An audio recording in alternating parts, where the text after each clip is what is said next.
his bat lined up.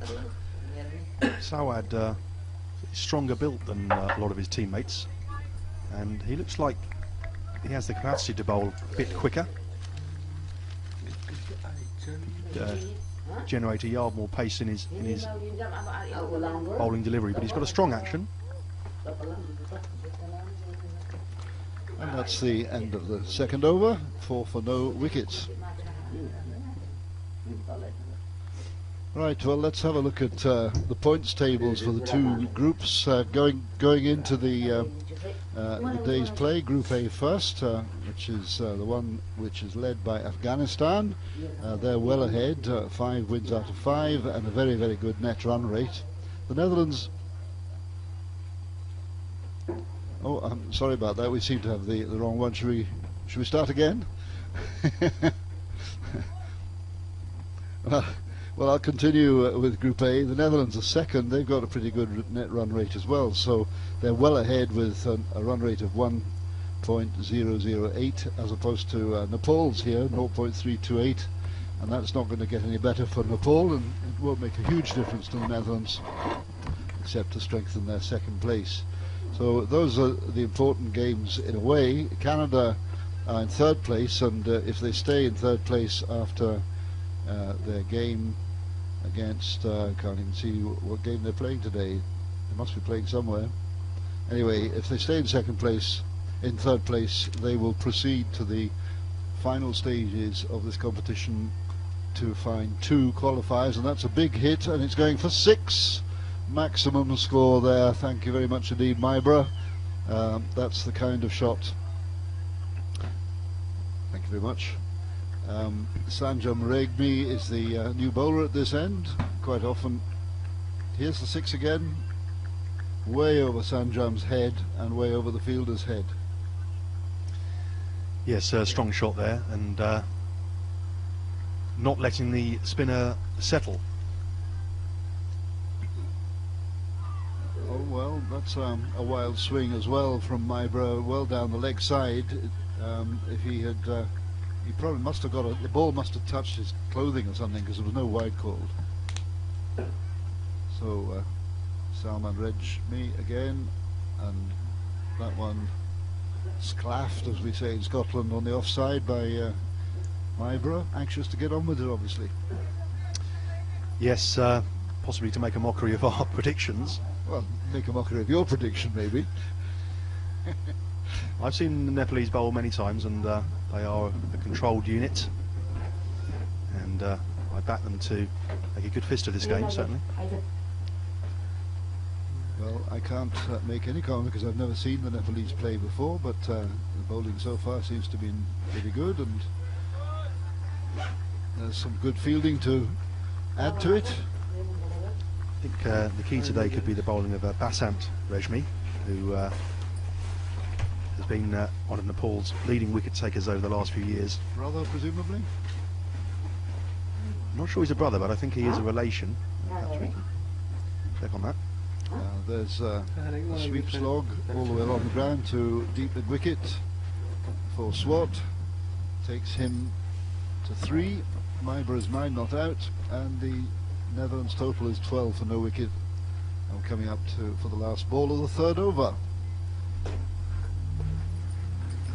And that's well struck towards us and hits the boundary wall of the pavilion, and that takes the score up to 16 for no wicket after 3 overs. Just bounced 2 foot inside the rope. This Dutch team, some of the players come over to play as professionals in the Dutch top classer, and after they make their year's residency, they then qualify for the Dutch team, and Steven Myberg fits into that category along with Wesley Baresi. Lower down in the Group A table, below Nepal, are PNG, and they are in a reasonable position, but they're playing Bermuda today, so my guess is they will win that game. They've got 2 wins out of 5. Hong Kong, just wait a minute, and that was held back, that ball from number 14, Can't find number 14 immediately. Who is that bowler? Is it 74? That's what it is, Chandra Sawad. The sevens look awfully like 1.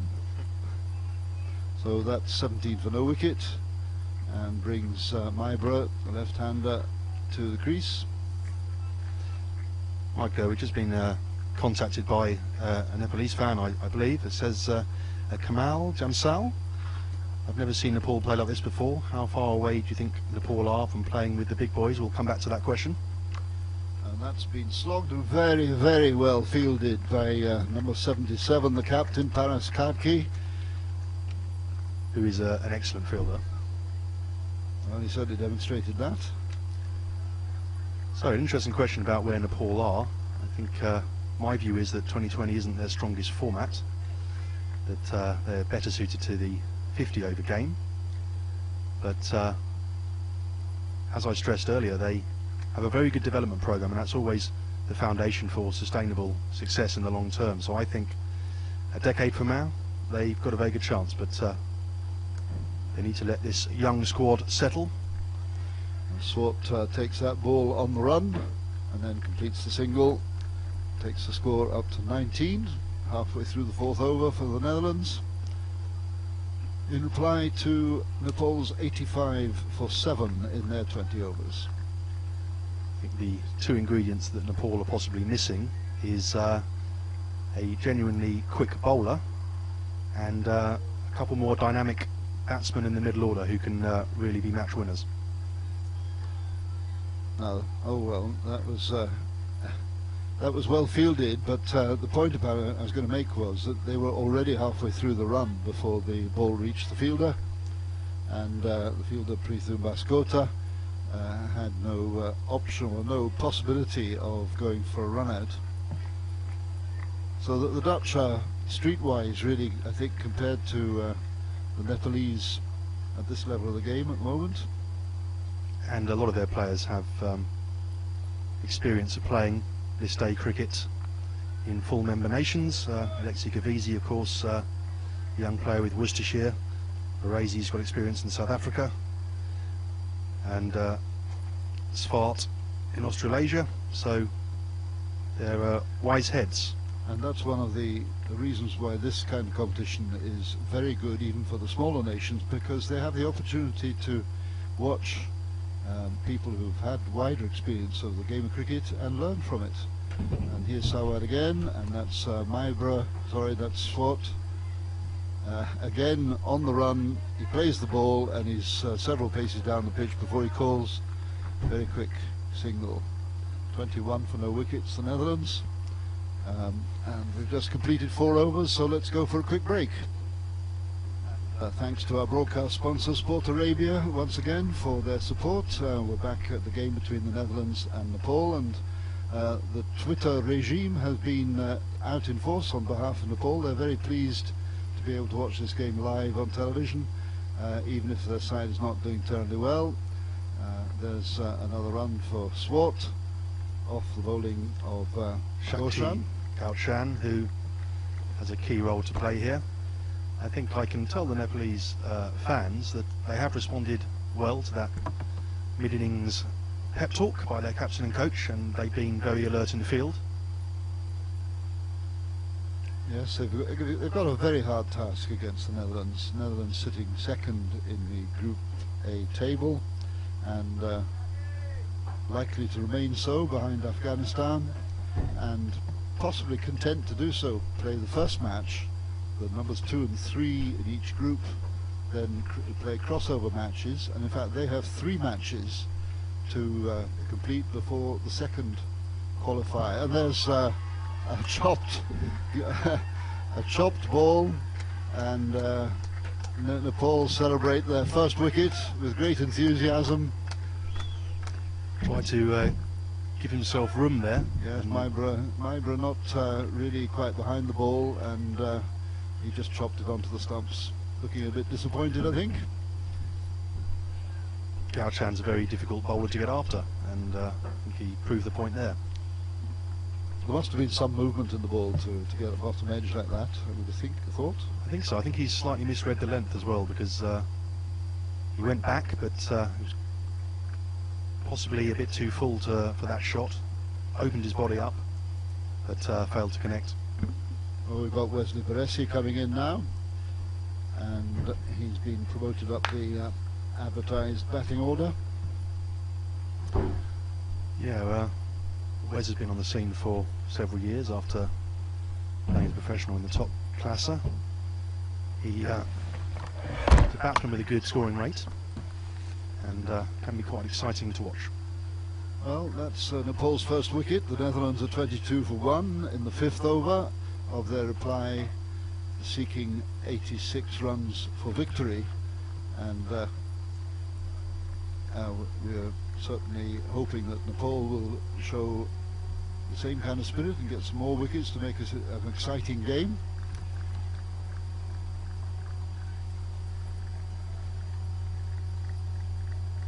Baresi's got an expansive game. He may well be looking to clear the infield here. Certainly got the power to do that. And a message from Pratik Karki, Nepalese supporter, of course, to say, game on guys, game on, the game is on.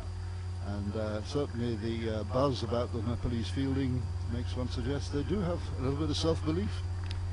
And ever the optimists fans, aren't they? But another wicket here, who knows? The Goshan.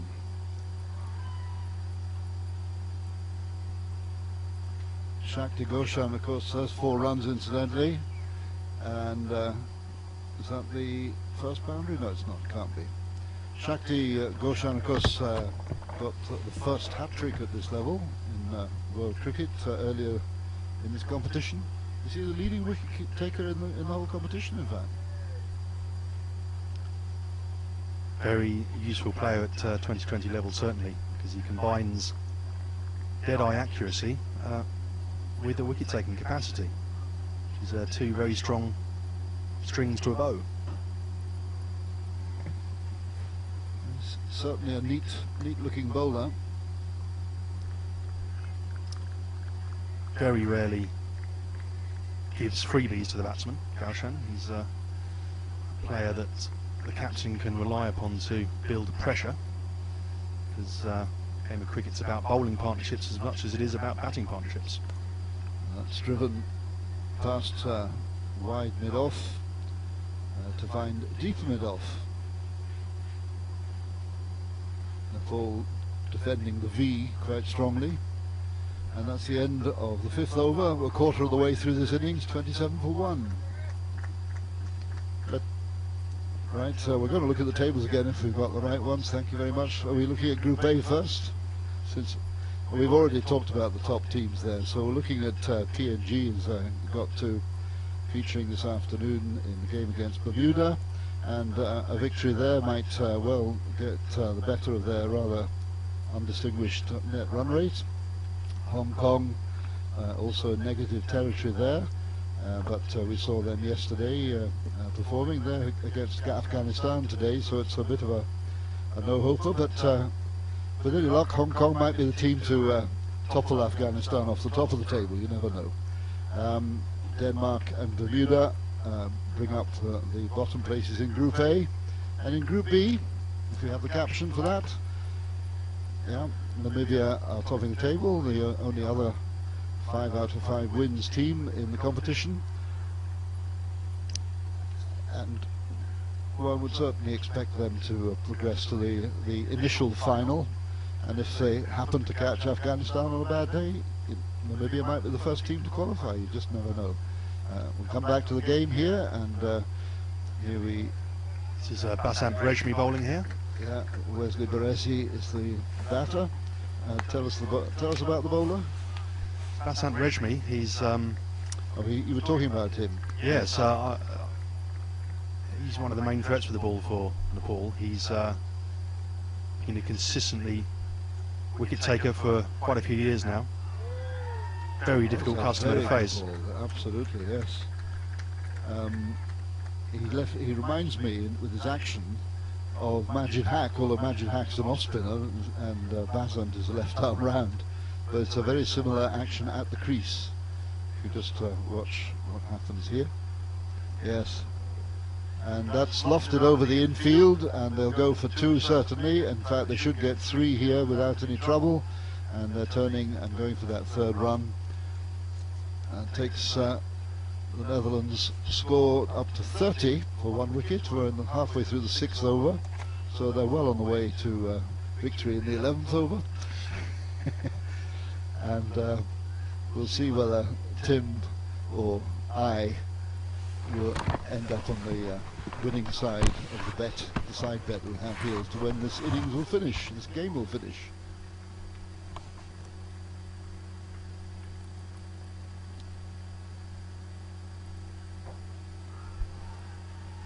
And a big appeal for an LBW.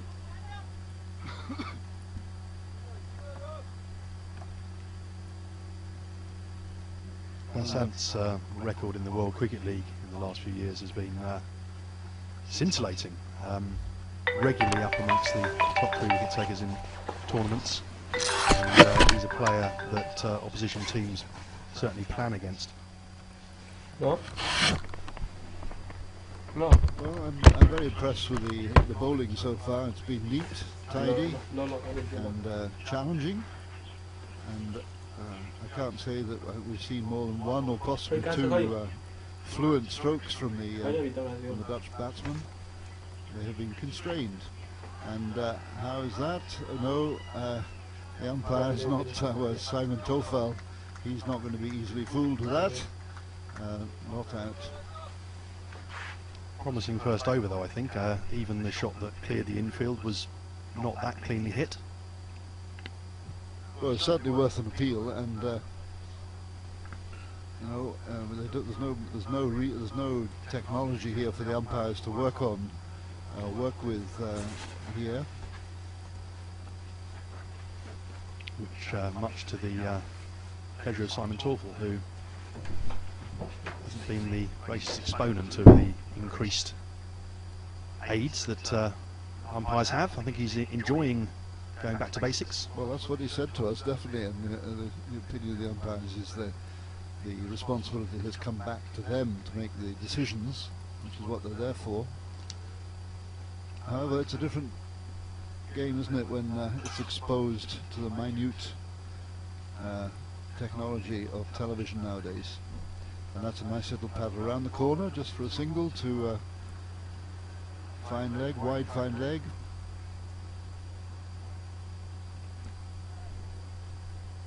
The fact is that the technology is only possible because most of the big matches are covered by television companies with 20 or more cameras in every possible place. In some respects, the more technology you bring along, the more questions you raise.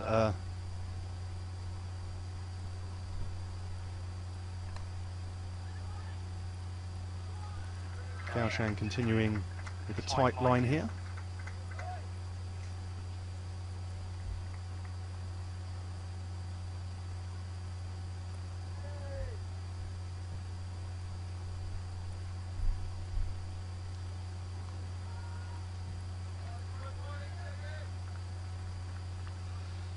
Well, we've had a message from Nitesh Rejmi. I don't know whether he's related to the Rejmi here, but he says he wants his name, Nitesh, to be called out on the commentary as the greatest fan of Nepal by the commentator.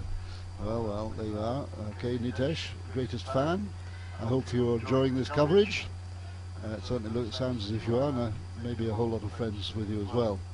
But the other message we've had is from Kamal Yamsal, who wants to know, Tim, how come you know so much about Nepalese player? He's really impressed. Well, thank you very much. Nepal was the first international cricket team I wrote about, actually, and I've followed their progress closely since. And just to say, you write about it in Wisden and various other places, and continue to do so because you are a specialist in global cricket development, aren't you? That's right. I look out for what I call the aspiring nations, which obviously includes the associates and the affiliates. And Nepal is a team that I've kept a close eye on. Very impressed with their youth program, as I've said before, and the passion of their fans. And there's a straight drive for 4 from the moment it left Swart's bat, I think it was. Might have been Baresi there. Oh, it was Baresi. But, it was a clean hit, and he is a player capable of quite big strikes, quite a firmly built man. And that takes Nepal to 38 for 1 after 7 overs. And we have another message now from Anup Sapkota. Do you guys back Nepal to go through to the semi-final stage? Well, we don't want to offend Nepalese fans in any way, shape or form. The likelihood of that, though, is relatively small. And we'll see what happens to Canada, because that might make a difference.